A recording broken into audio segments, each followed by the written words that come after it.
Definitely. I don't know if I'm going to let him outside just yet, just because of his condition. His diarrhea, I don't know if Yeah. there's an antibiotic you can give him. Yeah, he could be dehydrated also. We have seen sulfonites that we give our birds when they have some problem. So if I could just have you start with that again, Right. if that was more,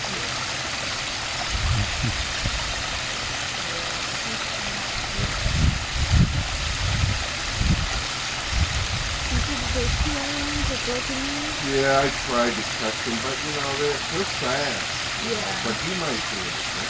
Yeah.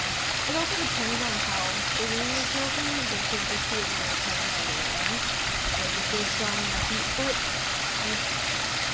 I would have to see it first. Yeah, they hang out those 3 or 4 ponds over at off